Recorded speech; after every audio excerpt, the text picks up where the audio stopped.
All right, we're going to call the meeting to order. Hopefully Keith can make it. So consideration of any changes, additions, or removals to the agenda.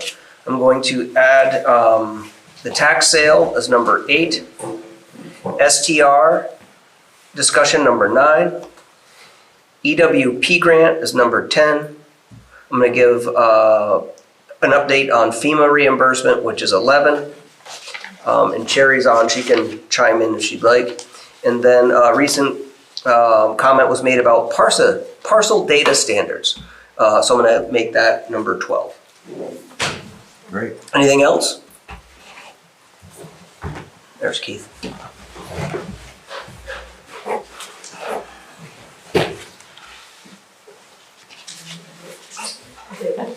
Hey, Keith. Oh, Keith? Jay, Yeah. that thing, the contract thing, the contract, that thing. Oh, for Nimerick? Okay. Because that needs to be on there. Yeah, we should probably add that for discussion. It's a good thing to discuss. So that last. And our first order of business, hey Keith. Howdy. Our first order of business is to approve the minutes from July 15th. I'll make a motion to approve minutes of July 15th. I'll second.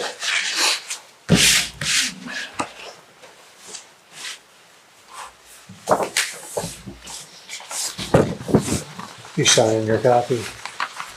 His copy.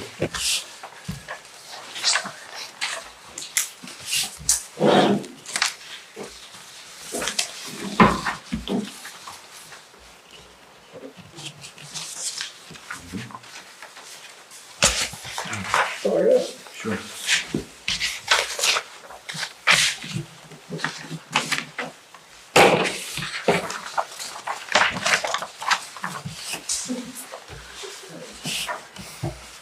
Our next job is to approve the minutes of our special select board meeting from Monday, July 29th. I'll make a motion to approve the meeting minutes of July 29th. I'll second. And this is the resolution to purchase the bus property and receive federal funds for it. Just curious.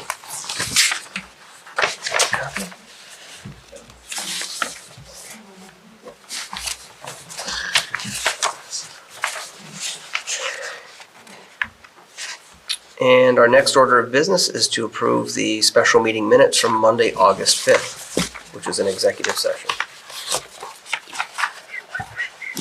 I'll make a motion to approve those. Sure, I second. Okay.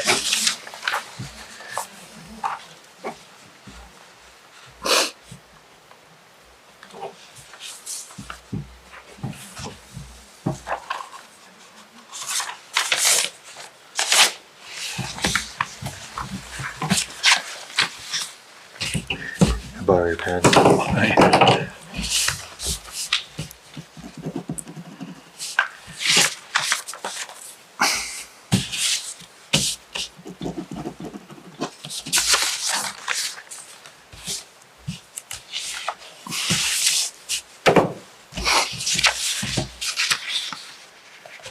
Okay, that brings us to any citizen comments. Anything anybody wants to raise that's not on the agenda? Will the budget thing cover the latest on the building, the funding on that, how that's done, and? Sure. I know, Yeah. but I don't. Want to do it now or? If we have the budget's November or something. Okay. And I don't think we're ready to do a full budget review. I haven't reviewed what I've gotten from Cherry. But I think we should do it next time. We'll just plan on having everybody look through things and we can start our budget process in probably October, November.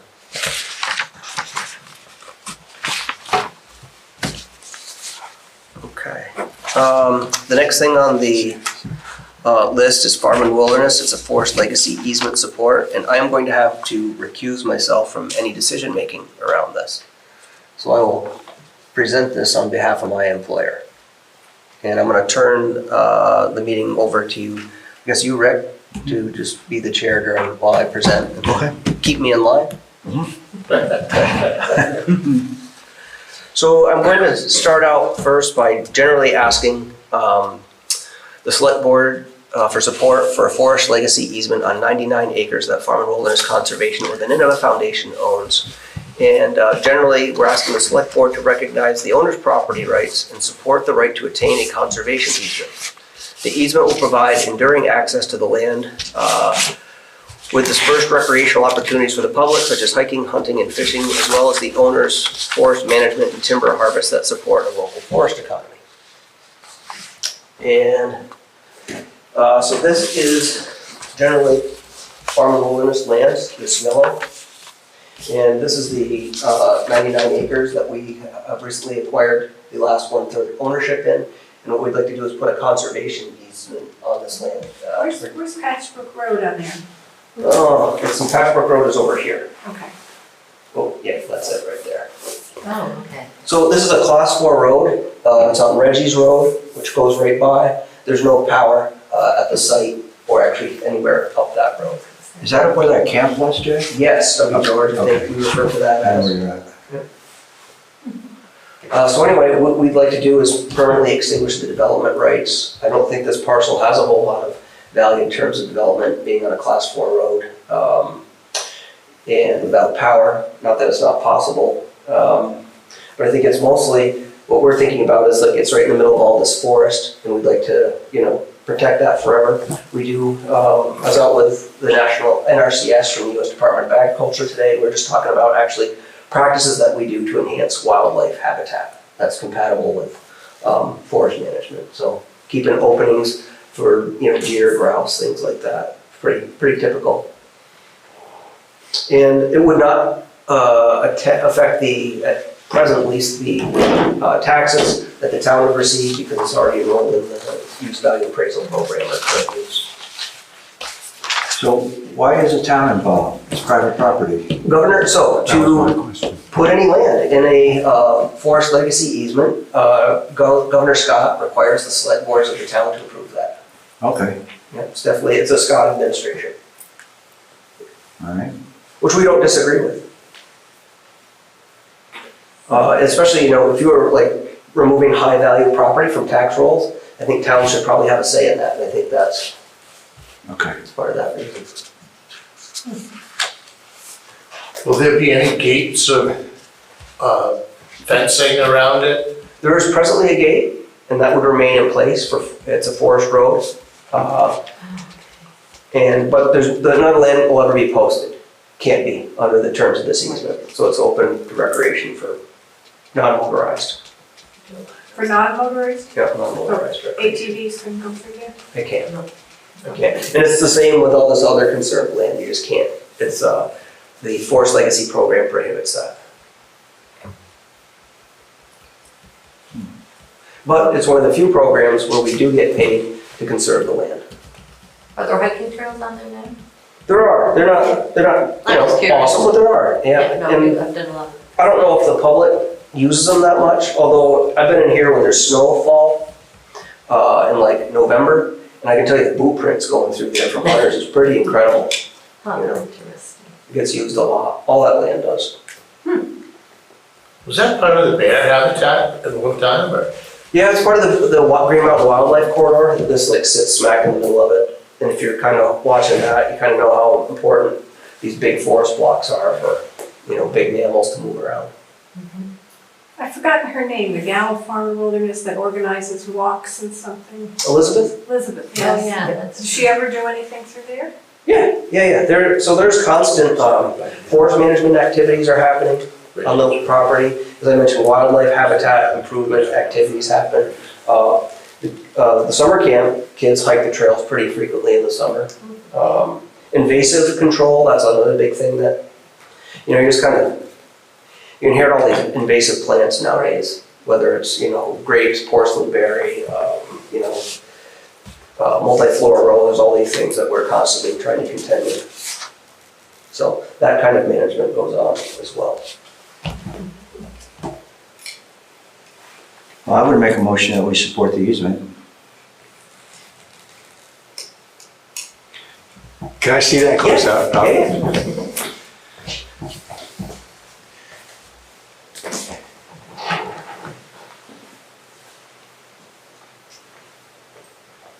Is that Jack George's property? What we call Stubby George, Sunny, yep, that little quarter acre, it's a quarter acre? yep. Yeah, his family owns that as far as I know.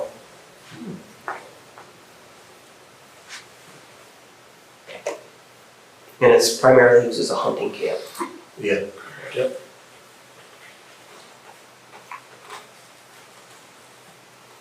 Are you guys gonna leave the building there, the camp? So Stubby George, that quarter acre doesn't have anything to do with like us, so that will be left. Oh, that's, okay. Yep. The Parker, property, there's a trailer on that, and that'll likely be removed, along with the truck. How long are you on this? Is Farmer Wilderness on this? Held that property, 2/3 of it for the last 20-some years, and then we just finally are in contract to buy the last third of it. You're in contract now? Yep, for that last third of the 99 acres. Yeah. So it's basically we own a joint thing with another person. And as soon as we, once we close on it, we'd like to enroll it in the Forest Legacy Program, the easement. The whole thing? Yep, the 99 acres. Whole 99 acres. And it's surrounded by about 3,000 acres of easement land.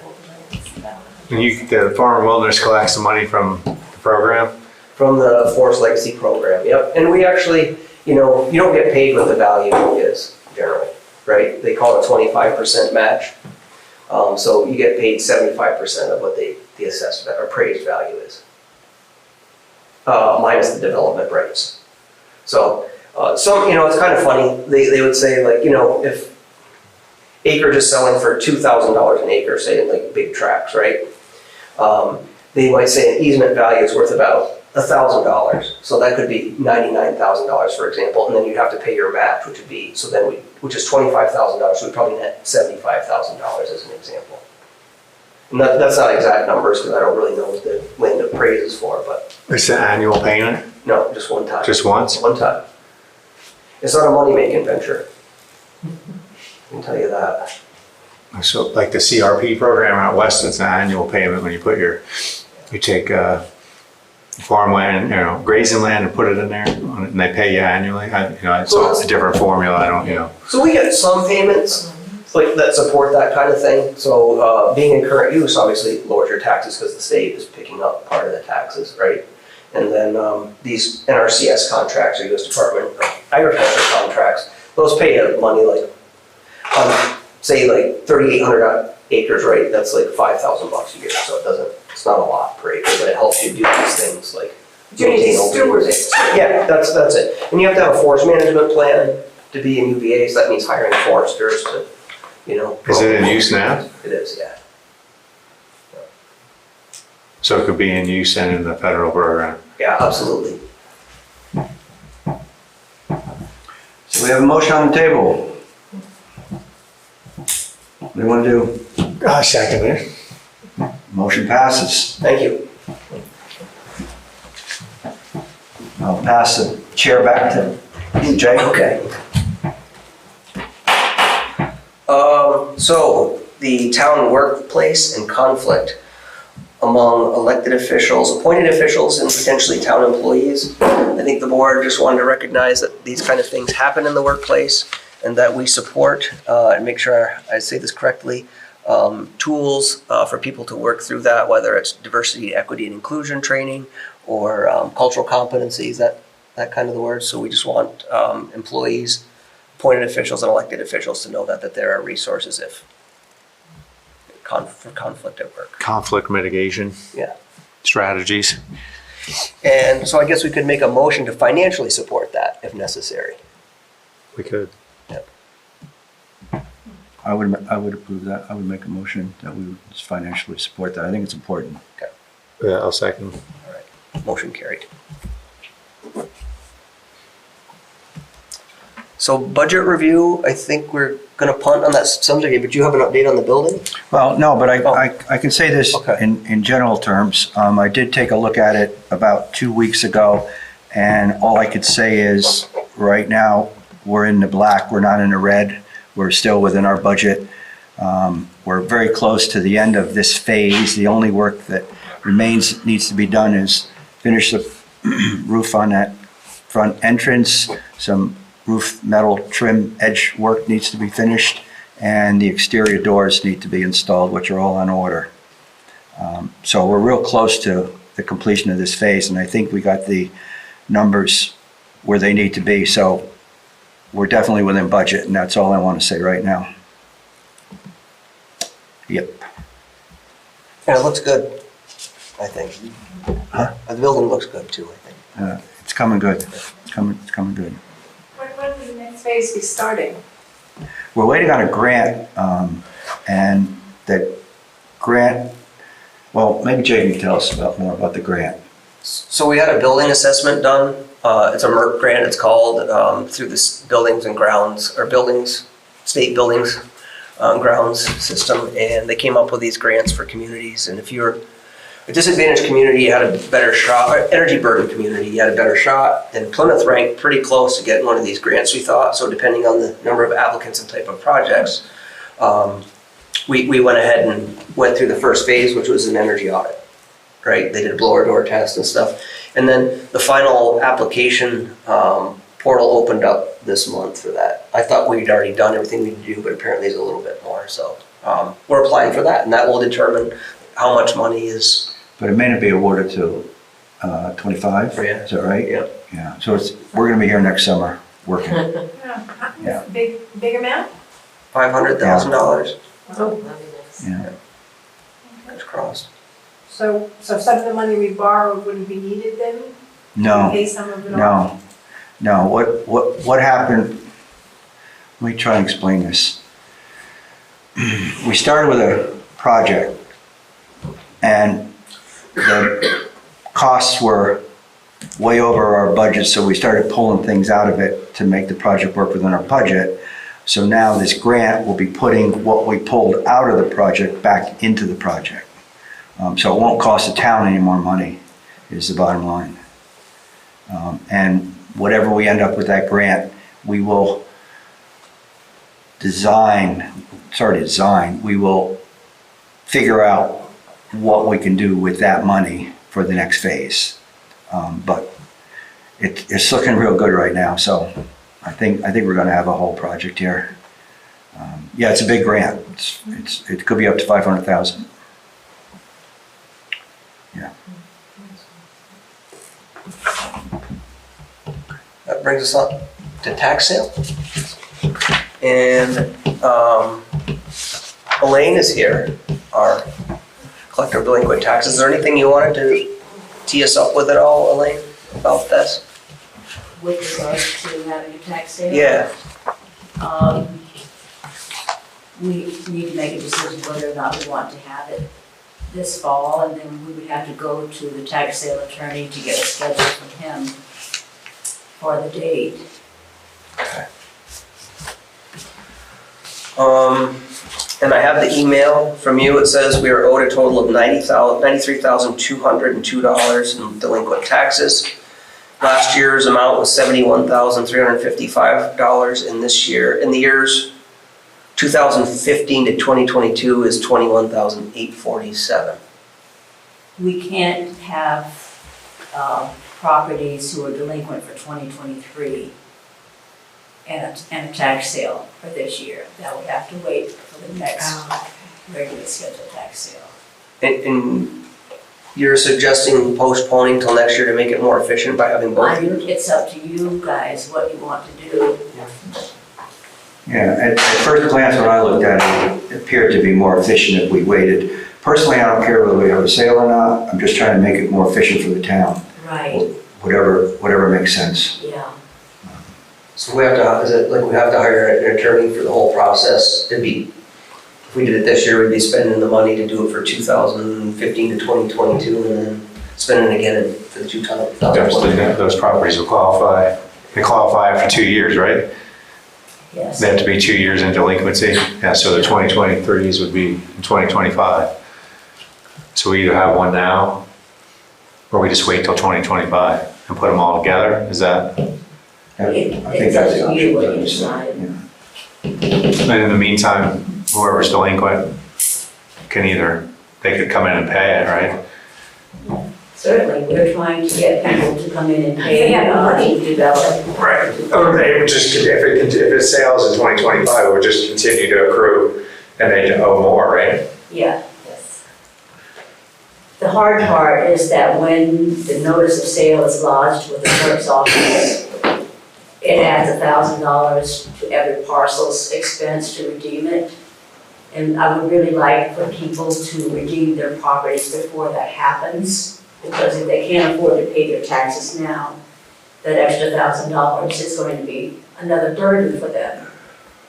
And by law, the legislature last year added some extra steps that we have to take, that we have to follow in order to get people to redeem their properties or pay their taxes if they're going to sale. It's not as easy as it was the last time. Which doesn't make it hard, it can be done. In fact, we've been working toward that with the people who own properties and live in them in this town. But the vacant land, I have not done put the same effort forward on that because people aren't living there. And I don't know what the law states with regards to that. Plus, whether or not out-of-staters have that consideration.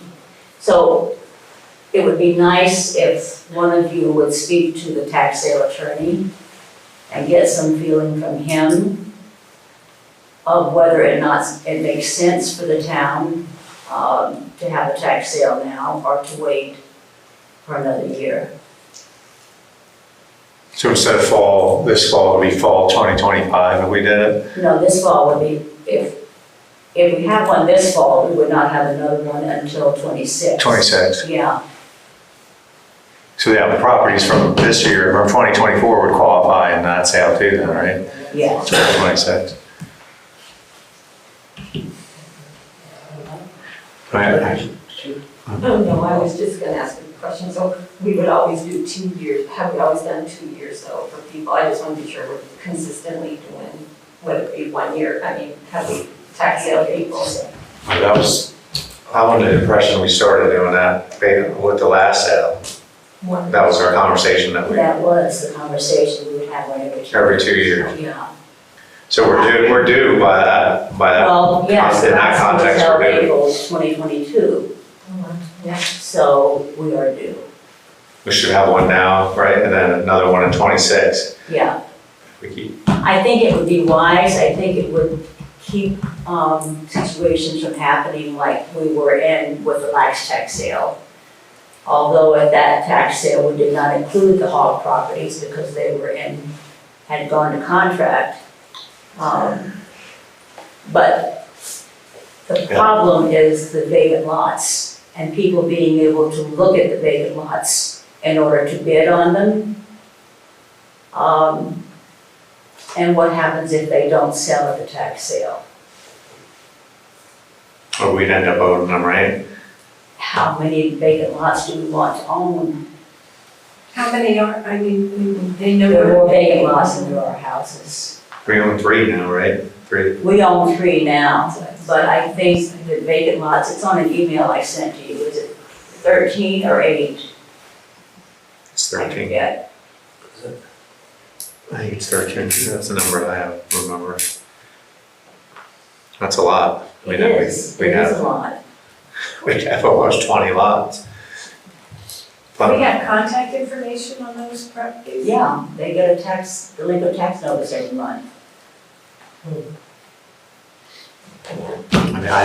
We're 3, we gotta make a decision. I say we do it now and do it, stay on the 2-year. That would be my vote. 24 and then 26 and just keep it that way. I don't know.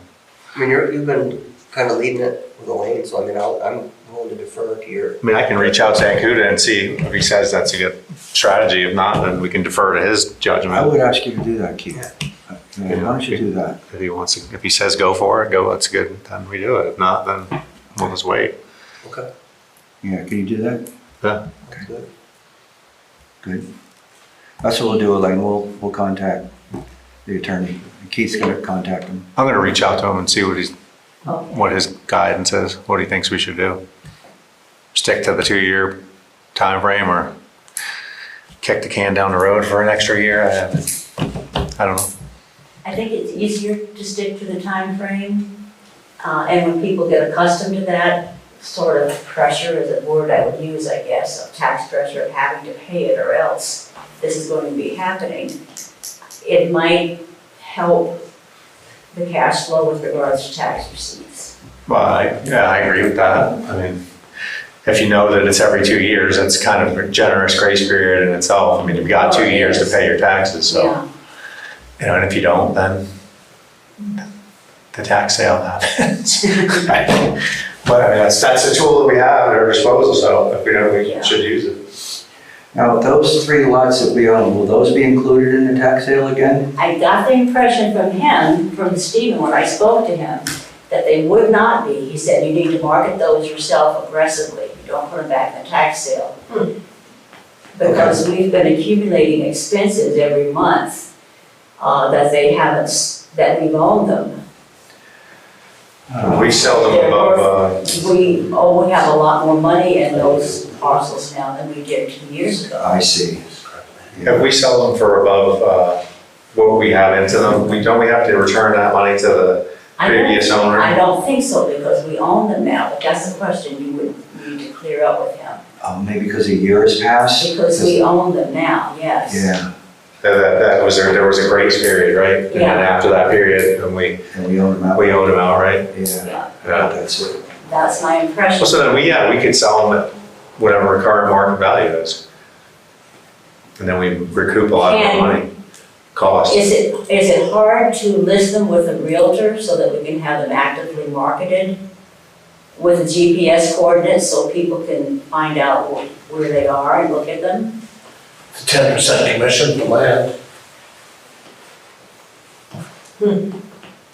I'm sure we Who else is on the market? we can open a, you know, we can call Vermont Properties, and any of these are local realtors, and set up a relationship, have them market the properties. I mean, that would be the easiest way, so we don't have to do it. Yeah, No upfront costs. I like that idea, Keith. Yeah. I mean, I can reach out to Kevin Barnes and see if he wants to do it. He's got a lot of land, raw land. That sounds great. Works good, yeah, I think that's Let's awesome. keep it moving, that's great. Yeah, we should do that.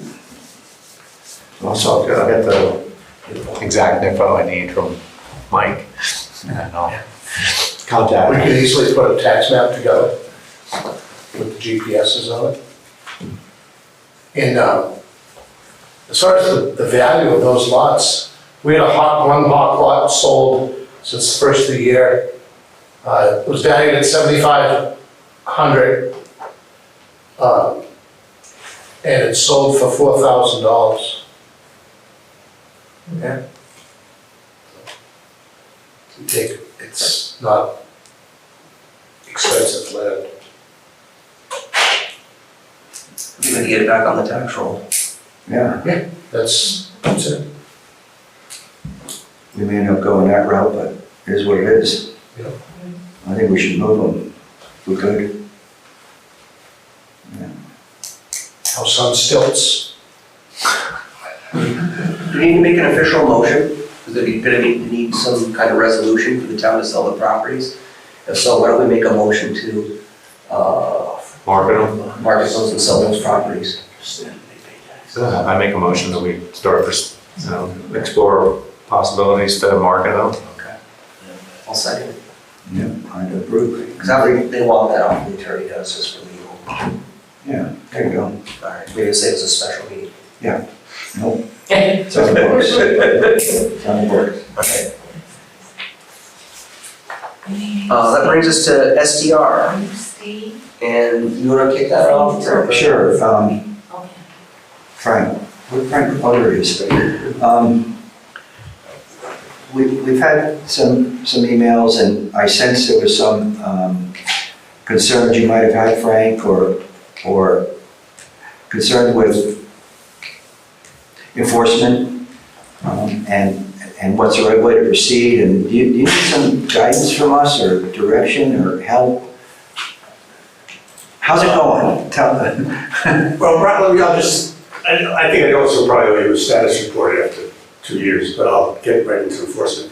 We have 64 people now on the rolls. We've been very successful in bringing new people in, a little reluctantly, but they've bought into the system they're in. And most of our activities goes to renewing those 64 people and bringing in the new people. And the new people do take a little bit of work to get, we have a pretty, I wouldn't say it's onerous, but there's a pretty detailed process to get into the system with the insurance, the Knox box, the fees, the forms, and all that. People don't have access to lot maps and things like that. So it takes some effort. Yes. And I think the amount of effort, I call it admin help that we have right now is not adequate to do all of that and then also to get into any kind of enforcement. My idea on enforcement is that we now have, I'd say we have close to 10 people who have repeatedly refused our certified mail. And so that's my hit list. Okay. These are the people, we're ready at I'd like to do this soon, to get some kind of a letter out to these people, set a date, the date of that letter, and enforce the $100 a day fine on people. And in talking with people from Killington, they do that now, it's $200 a day. And they had people up in the several thousands in fines. And at some point, people realize they're serious.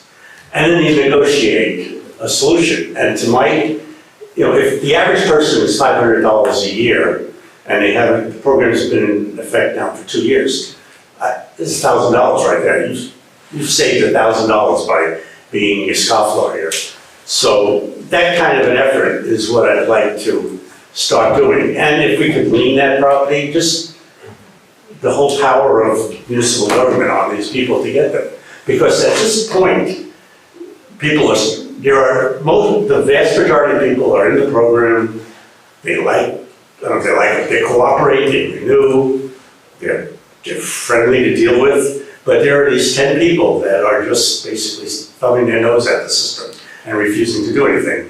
And I think at this point, after receiving 2 or 3 letters, it's time to start enforcing. Now, we have tickets on order, but I know the tickets can be used as the vehicle to do that. I think more of the tickets is somebody maybe had 20 people one night, and neighbors complained, and you go up and you give them a ticket for that issue. That hasn't happened. For all of the reasons for implementing this program, I haven't received any complaints from anybody that they're rowdy or things like that. People are doing all of the fire inspections. We've made the houses a lot safer. I mean, every house that the fire marshal has inspected has had something. Maybe as trivial as grippable banisters, up to having carbon monoxide and smoke alarms. We've had creosote and wood stoves, all kinds of things like that. So we have a safer housing stock, which I think is a very positive thing. But to sum it up, we're at that point now where I think it's time to start hammering people. So if I can just add in here, I've been talking with the Judicial Bureau now for like 3 weeks, back and forth. And To who? The Vermont Judicial Bureau. Oh. That allows us to get registered to issue citations, basically, and have them enforced through the court system. And I've sent them a couple emails with paperwork, and they're still waiting for one final form. And it was not, the process was not really all that clear from the start. So that's probably the only holdup that I can say, other than somebody being able to physically then go ahead and do the work. Right. Well, I think of it as 2 prongs. One is the letter with the threat, and the other is the ticket. The problem with the ticket is that when you read through that whole procedure, down at the end, if all else fails, we have to get a collection agent. When I saw that, I was thinking, that's not a very, automatically you're paying 33% to someone else, and it's a, I mean, if we have to do it, we do it, but. Is there another way? Just lean them. Yeah. Put a lien on the property. I think that's the best way. And you may not see the money until Elaine goes after their taxes, but Okay. They sell it. if they sell it, But but, they're gonna have this big bill to pay that there's no way around it. Right. Because it'll be a lien on the property. They escrow the money. We've had one in the plan, an individual didn't take a permit, and 15 years later, sold the house, and we collected our $2,000. I remember that was late, yeah. So $100 a day for being out of compliance, that's pretty, is there a limit? I don't think so. I don't think so. Boy. Not that I know. If they go for 2 months, that's, was it $6,000? Yeah, okay. So Frank, the letters that have been going out, they've been from the office here? Yes. They haven't been like from our attorney or anything? No, they've come from our office here. I'm We have wondering- different stages. We have the, like, three levels. The Yeah, friendly reminders Yeah. so that you better yeah. get your act together. And how about the sheriff serving these? If they get to The that problem we point? run into is, of those 64 people, I think 59 of them are out of state. Okay. Yeah. So it gets to be pretty difficult to serve people when they're out of state. All right. Do you think a letter from an attorney would have any more clout than from our office? Yes, but the problem is people refuse a certified mail that has the town of Plymouth on it. I don't know, maybe if it says have an attorney, they will. Yes, Yeah. I do think that would be, If I got a certified letter from an attorney, I'd want to know what's in it. yes, I I would want to know from anybody. Yeah, okay. No, I think that's a good idea. It may not be that complicated if we could work with you and have them develop a form letter. Right. And we just change the address as the time comes and tell them we need a letter sent to this guy or that guy. And they send the same letter out, so it may not be that big of a You do deal. have a copy of a letter from that Julie uses. I'm changing some words. That'd save some. I like the idea of an attorney rather than as the final no. Why couldn't we just put the attorney's return address on the envelope and at the bottom, just put, not sign the attorney's name, but just print it? I say we can't do that. The letter from an attorney with the attorney font on top of the signature and the words that they use, I think would be intimidating. So the first part of what you started talking about before we got into enforcement was admin time. Just admin time. So you're under the impression that this job takes more than 4 hours a week that Nastasha has for that, Yes, right? definitely. Does she have more time, or do we need to find somebody that has more time? I don't know the answer to that. I Okay. don't know how much time she has to lister. I think there's sufficient time there, yeah. 1 day a week is a lister, and 1 day a week is short-term rentals. So you think we could get 8 hours out of her? It needs more than 4. Yeah, okay. Okay, so we can talk, she's on vacation or something, right? Yeah. So we can talk to her when she gets back and see if we can direct her to dedicate 8 hours a week. That would help Process. everything we do. Why don't we do that? And do you want me to talk to Mube, or do you or Nastasha want to talk to our attorney and kind of frame this letter? I would like to do that. Thank you. Yeah, okay. Do you have his contact information? Send me that and I'll. Do we need to authorize? Let's make a motion to authorize. Yeah, I would make a motion to authorize Frank to contact Mube about writing an enforcement letter. Right. Okay, Is it sent certified? could be. Yeah, I think it was send a certified. Yeah. Certified and regular mail, both. See what the attorney suggests. Yeah. Okay. So does that help? Yes. Okay. 8 hours would be good. Yeah, let's do that. And I'll second the motion. Now, we're also looking at getting some software package that is geared towards managing short-term rental and finding people who rent that are. Yeah, I'd like to hear more about that when you get more information. Now, we've talked with 2 companies. Woodstock just hired one of the companies for $26,000 a year. Yeah. We've talked to another one that's more in the $10,000 a year range. But what we're using now is an Excel spreadsheet with tabs. And it's not network, so it's hard to keep, the problems with Excel. And it works, but it worked well for 25, 30 people. Now it's getting to be a little unwieldy. Yeah. She had mentioned that software actually pulls the data right out of all the online interfaces, doesn't it? All the Airbnb data and. Yes, they have 4 or 5 sources that they pull in. That's where I got the number of 100 to 125 people in Plymouth. Right, maybe we can solicit a proposal from the company of choice and bring it to the board, and then we'll be forced to Yes, look at it. that's what we're take working some on now, is action. to get a formal proposal from them. If you need a presentation of what they're offering, we could do that too. So I guess the other thing is, like, as we're thinking through that, like, what is gonna be the commitment? I don't know what's happening in the short-term rental industry, but it seems to be in at least a decline at the moment. Yeah. And I don't know This if that summer, means- I have heard from my own experience and from people that this summer is very slow. A lot of the post-COVID excitement has died down and things have come back to where they were. But I do know is that once you get into winter, there's a shortage of housing for skiers in the entire Ludlow area, Ludlow-Killington area, so that it's every week, you'll rent every weekend in the winter and the foliage season. But summers, most of the summer people are gonna have kids as far in wilderness or birthday birthdays. I have one last question, Frank. We've got 69 or so on the books. Do you have any feel for how many more are out there that, besides the 10 that you know of, that are, I think 100 is pretty good. down line, maybe 100? Probably 100, 110. So we gotta find another 30 out there somewhere, if Yeah. they're out there. Yeah.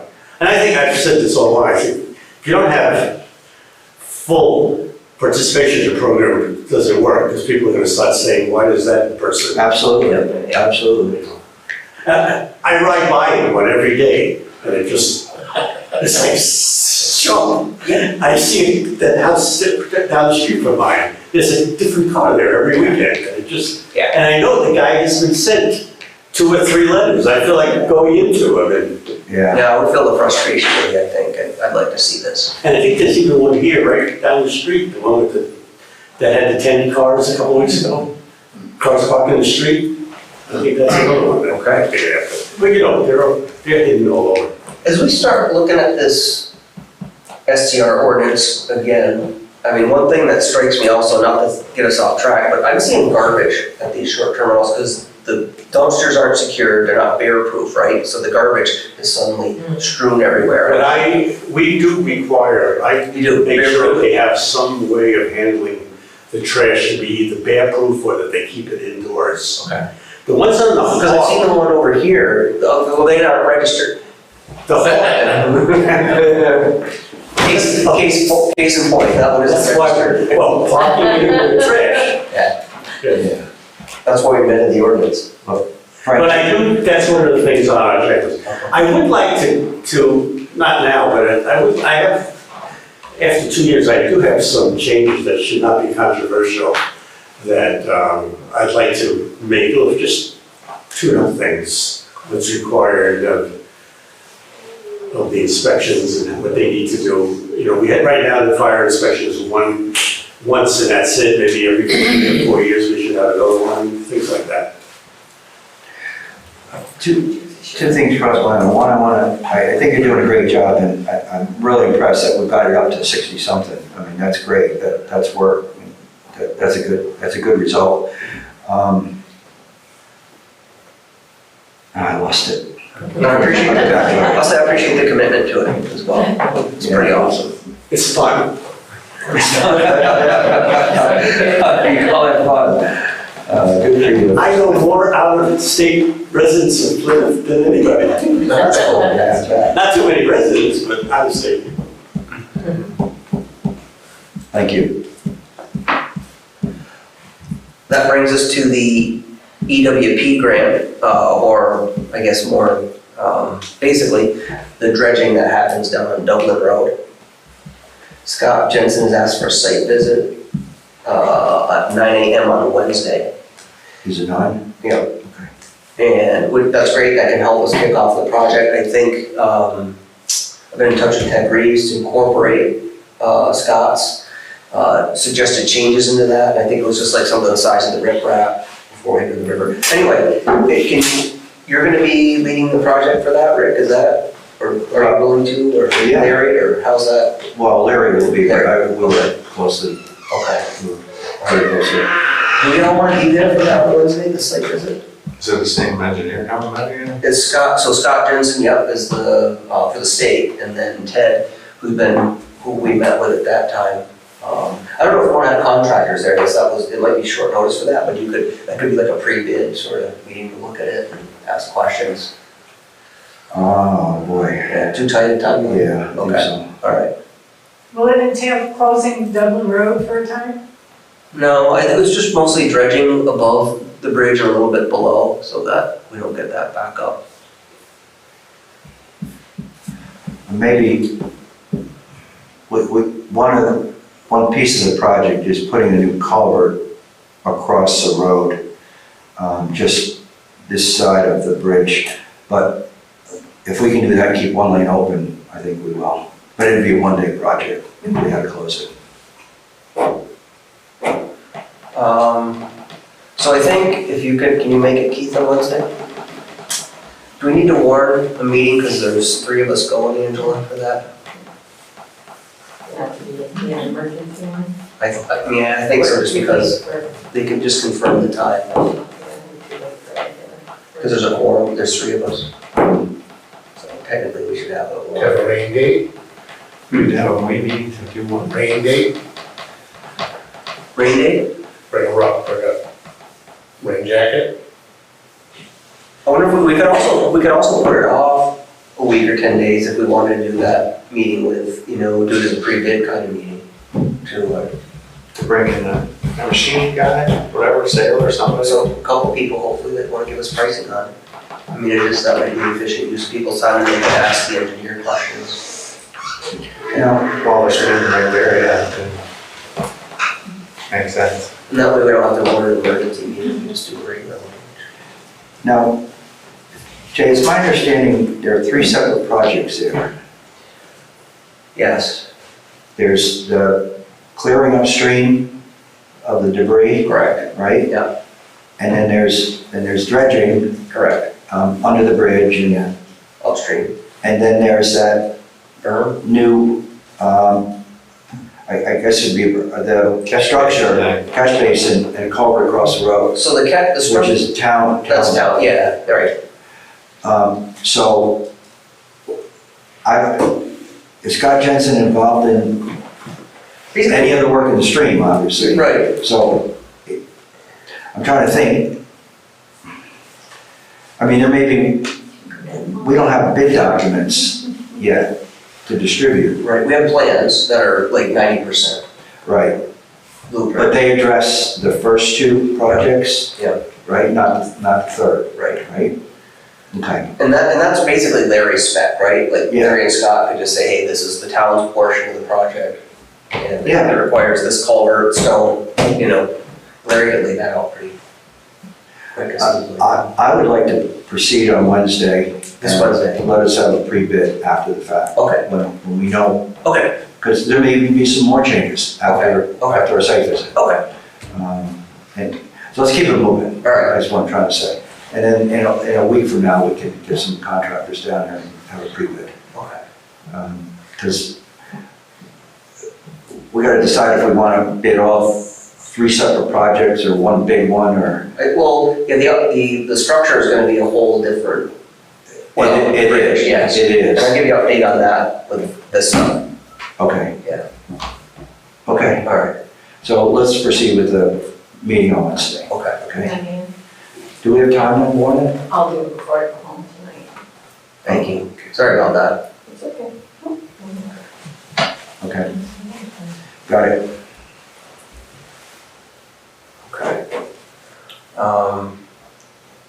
So we can segue into that, it's part of this. So they had this rivers, or it can be the last thing we do, number 13, but I guess we're here. We're talking about flooding. So they did this rivers thing down in Bridgewater for flooded communities. They wanted to know what projects people thought were important. And they took in a lot of public input. And then they had a meeting a couple weeks ago, it was on a Wednesday night, and they wanted to hear from us like, what we thought was important. And that particular bridge was not included on their list. And I said, hey, can you put it on the list? Because I think that's probably an important one. It is.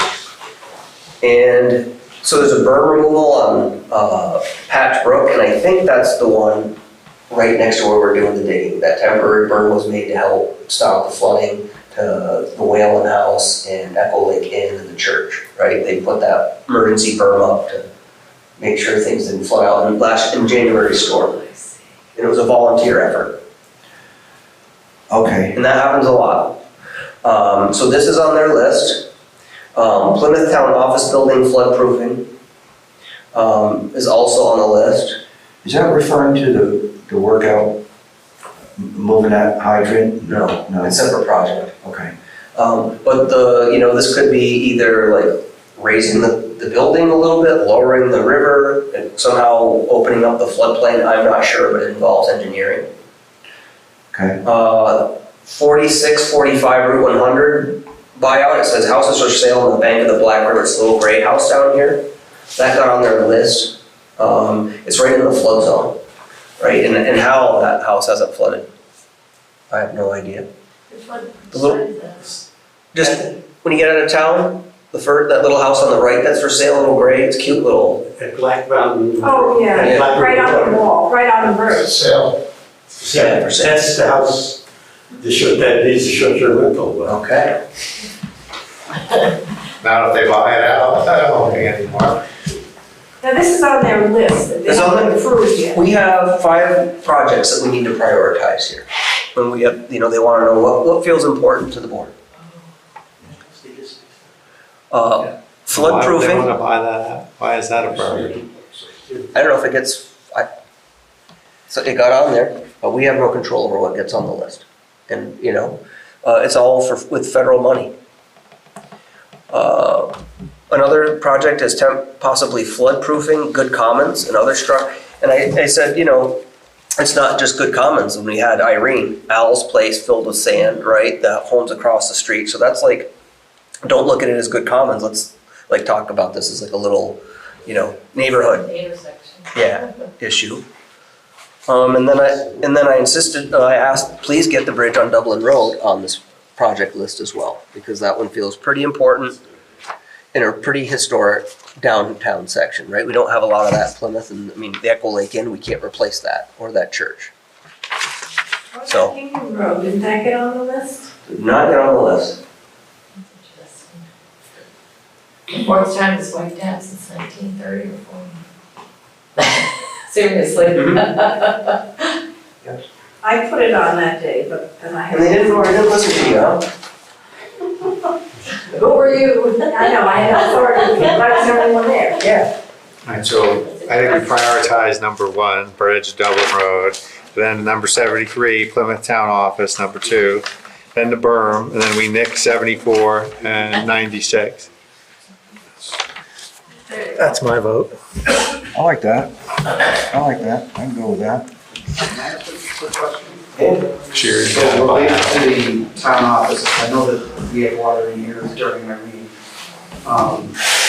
The flood map that I looked at today relative to another grant doesn't show this in the floodplain. Floodplain stops at the road, the other side of the Is this the floodway? floodway, I'm sorry. From the floodway. It's AE zone. Is that your, Keith, is that what you think? So I guess my concern is, as part of the environmental assessment that we need to do for this other grant, the question was, are we in the floodplain where we're doing work? And based on that map, I said no. If we apply for federal money to do something for a flood mitigation year, that's probably in conflict with my answer to that other question.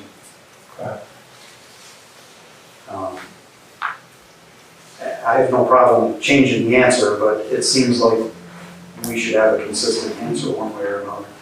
Well, that answer is based on a map, right, that's already been generated, so it's not an arbitrary. On FEMA map, Yeah. it's on a FEMA map. Can you, from the 80s? It's in, yeah, in the 80s. Okay. It's old. Well, can we update the map? FEMA does that. Aren't they updating a bunch of them? Is there one coming in? It's a conflict. We just haven't seen it yet. Yeah. So it does show us in the floodway, and this did get some flooding in Irene. Yeah, no, I realize. Okay. I went and I read. I guess I answered the question based on the map that I looked at. Okay.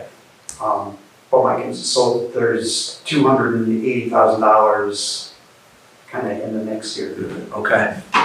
with the other grant. So if we don't answer questions properly and fail the environmental, Jeopardizes our, we jeopardize our chance of Yeah. of getting that particular money, which maybe that's okay. we do need to make sure, like, we need to make the right answer, right? Make sure. Right. Yep. And it needs to be consistent, I would think, so I'm just questioning why it's in the floodplain or why it's there for flood mitigation if it's not in a floodplain. I think if we looked at the Two Rivers map, it would show it in the floodway. Not floodplain, but floodway, it's a little bit different. And, I mean, I can look at that after with you, I think that probably makes the most sense, but I think we can look at the map. Right. Just I to make just want to sure. answer the Yeah, question yeah. properly and not cause any issues. Yeah, I mean, what a bummer to get to like the, 99-yard line and then have the carpet pulled out from underneath us because we answered a question wrong. Because the money that I'm looking at is from FEMA as well. Okay. So, Good, that'll be like probably one of the first things they review, I'm sure, when they, and they'll say, oh, you guys didn't. Okay. All right. So we have general agreement on this, and I mean, this berm removal, that's the only one I question, like, if we are applying for money, well, maybe we'll just, that's a good thing to get done. I mean, I'm comfortable with this list. Are you comfortable with it? Yes, I I am. can't add to the list, but this is our prioritization. All right, Yeah. I will forward this to Yeah. Two Rivers.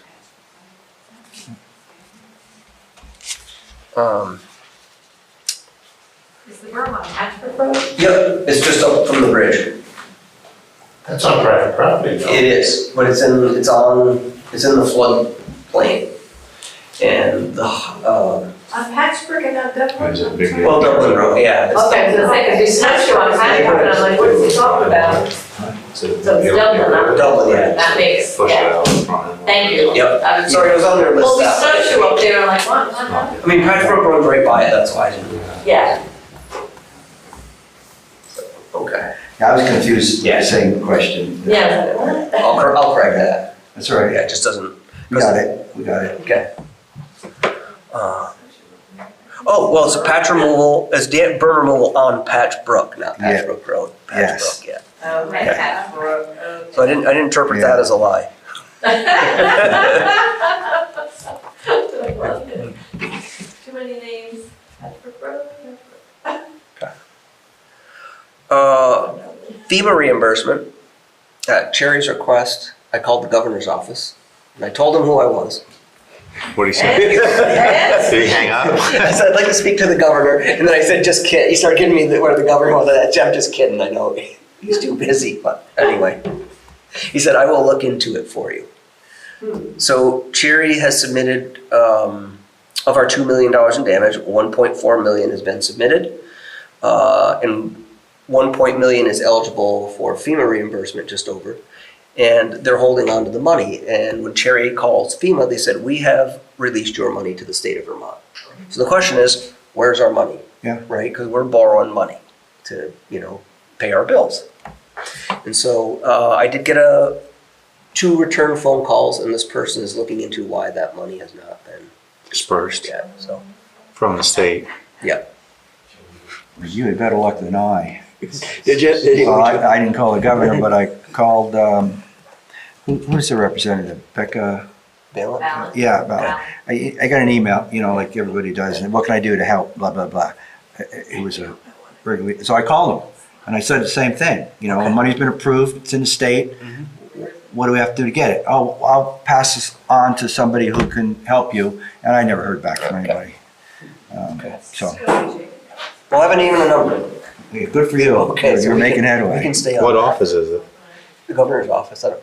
I'm saying in terms of the, Oh, who's handling the dispersal of funds? Yeah. so Treasury? Kim Karnecki is the one who did a lot of the FEMA work. It's like her office, and I can look that up for you if you wanna.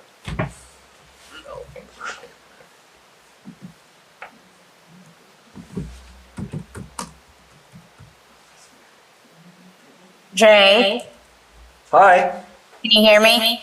we can. It's from the Vermont State Public Assistance Office. There we go. Awesome. Thank you, Cherry. Yeah, State public. And nothing new, right? nothing new. Still the same from the last time I talked to you. Thank you. That's all we can do for now. Can you forward me that email to the contact info on it? Yeah.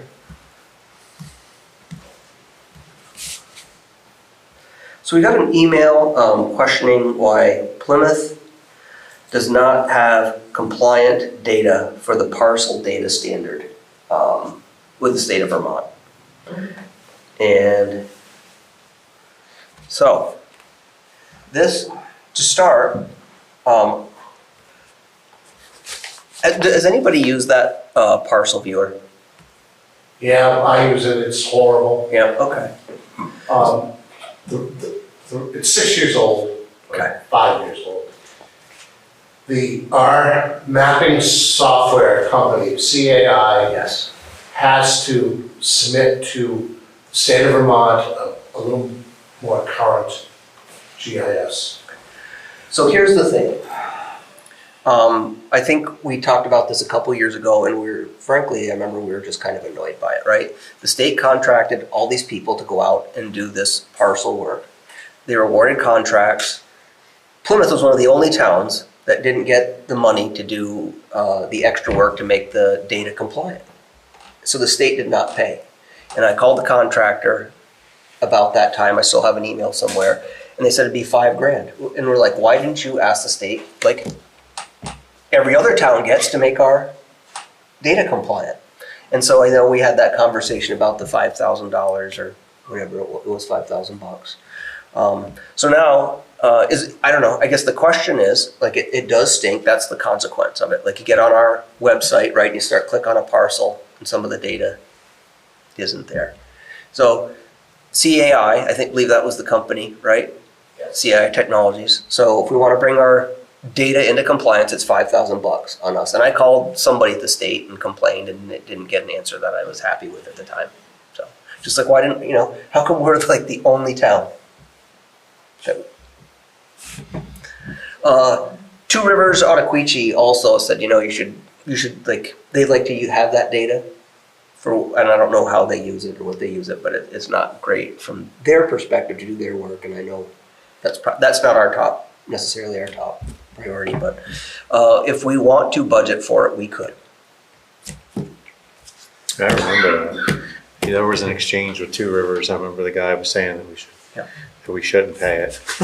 Right, but we can't get anybody else to pay for it for us. Yeah. What happens if we don't? We got crappy data. Can we update it ourselves? We have backups, different sources of the same data. Number one is it's also sponsored by CAI, our parcels where it shows an aerial photograph of the parcel, where the houses, and it's in good shape. It needs a few corrections. Unfortunately, the state mandated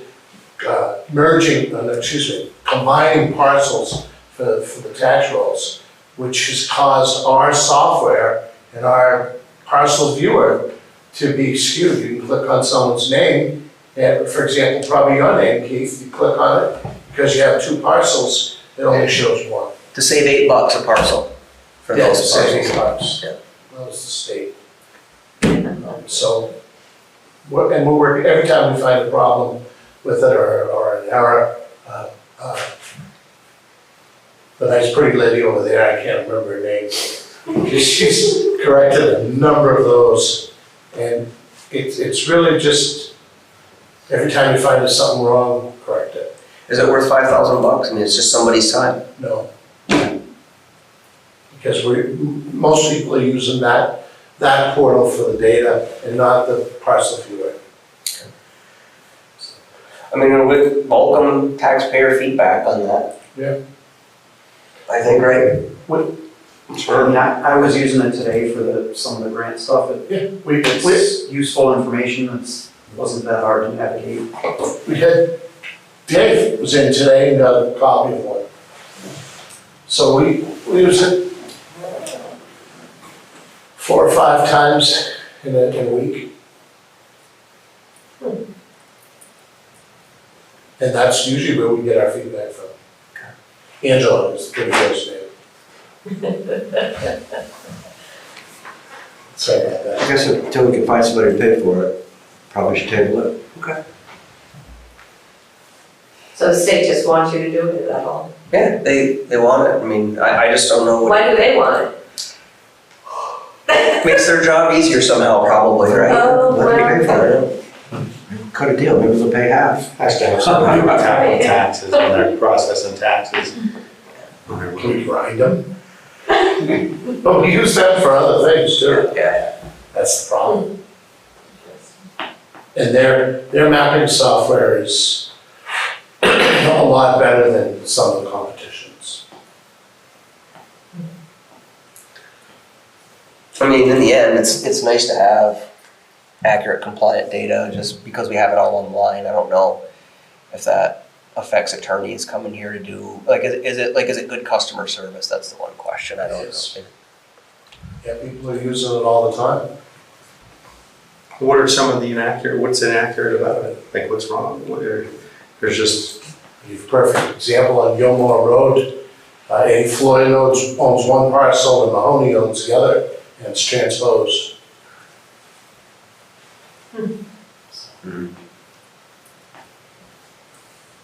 Relatively easy fix, but It's gonna take time for somebody to do it all. yeah, it takes time.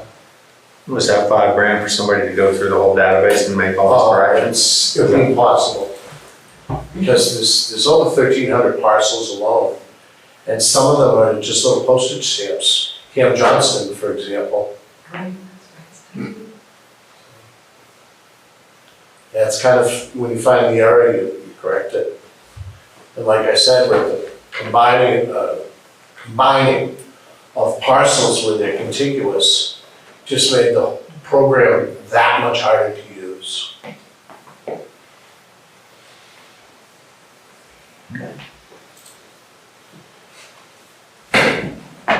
Kick that can.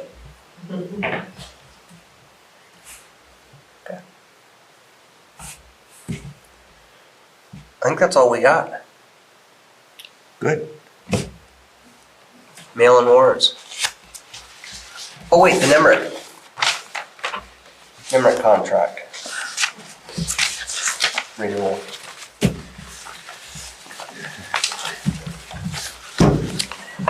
What's this, Jerry?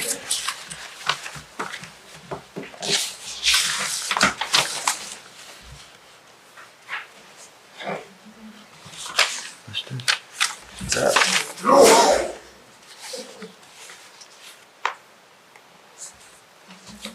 What is that?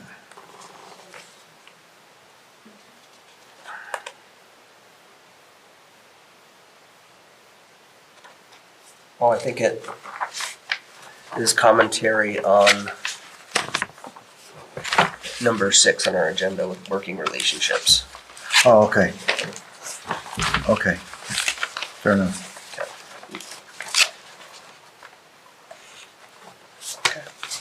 All right. NIMR.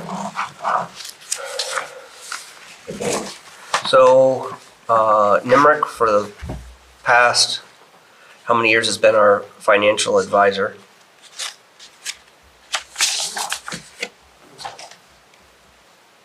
And these are the services that they provide: quarterly review of financial statements, review of general journal entries monthly and sign off, review of the financial statements for the last fiscal year, and assist with answering questions on the annual audit. And it looks like they've gone to just an hourly rate. They used to charge us a bulk rate of $10,000. Yeah, that's, I was just gonna ask. And it looks like quarterly review of 5 hours, so that's 20 hours. So, I mean, the financial systems really run well in this office, I think, and so that's really why there's not that many hours. It's only, they have 11 hours listed. And if you do it, you have to break it out by month, but it actually turns out to be about 37 hours 37. total. Yep. Is it cheaper than the other way? Yeah. Let's see, 37 times 145. Probably about $5,000, $5,500.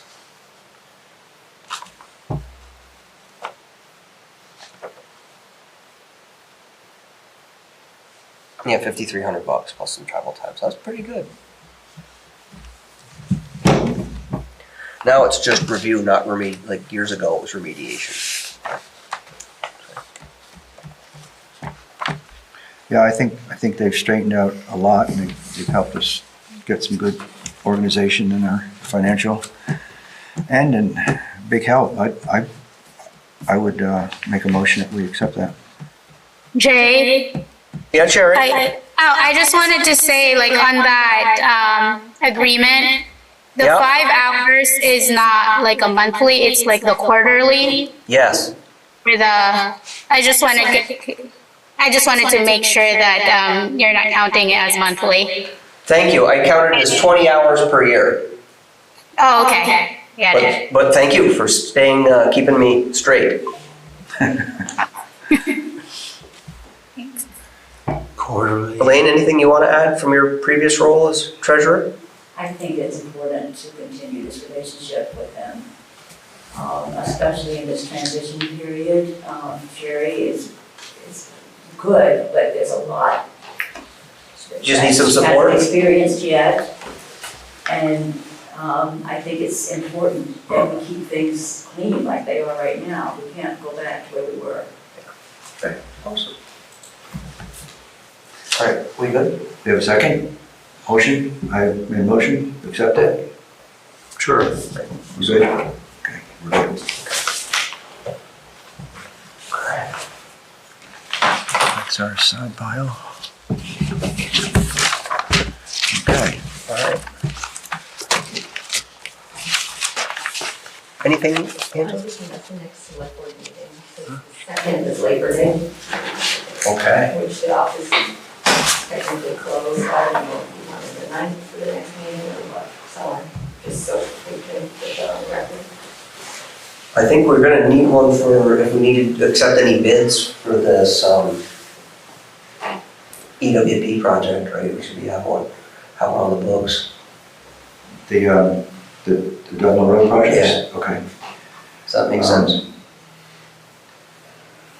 I don't say that has to be our timeline, but I just think, when we start running past October, there's it becomes winter work. Right. It's a whole different deal. It The 9th is is. the next Monday. You have to get an extension, we're going to go out there to a warm lot business. So, we would get going on that. Okay. So the 9th is the next Monday after Labor Day. That work? Yeah. Okay. Thank you. So we're gonna have bids before then. All right. September You 9th. need a big machine in there, don't you? Yeah, yeah. I don't think, If you want any of that fill, we can Sean some of that has knotweed big growing enough in your one. yard. Clean fill. Give me clean. What are you gonna do with all the rocks? Build a wall. make a rock pile, I don't Yeah, know. that one. Truck them somewhere. Yeah, we'll find a place. You need some rocks? No. Well, I don't think you can really sell it for a month. I don't have much like that. All right. No gravel pits in town, in other words. I'm gonna go get you. Just get that. Warrants to sign. From the office. I'll get you a pen from the office, because we got other warrants to sign. Rick, I got it.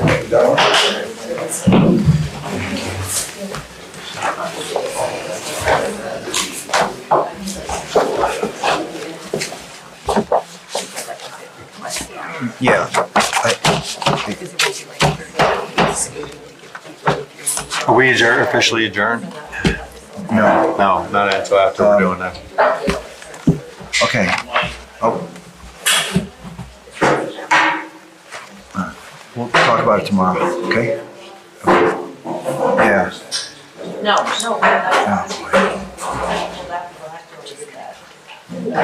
Thank you. You know Larry's gonna be in and out for a while, mostly out.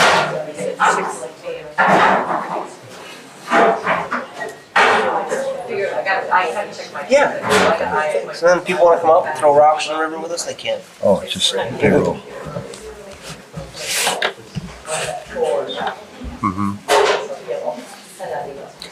Oh, we can adjourn now, right? We're done with business? I think so. All right, I'll make a motion.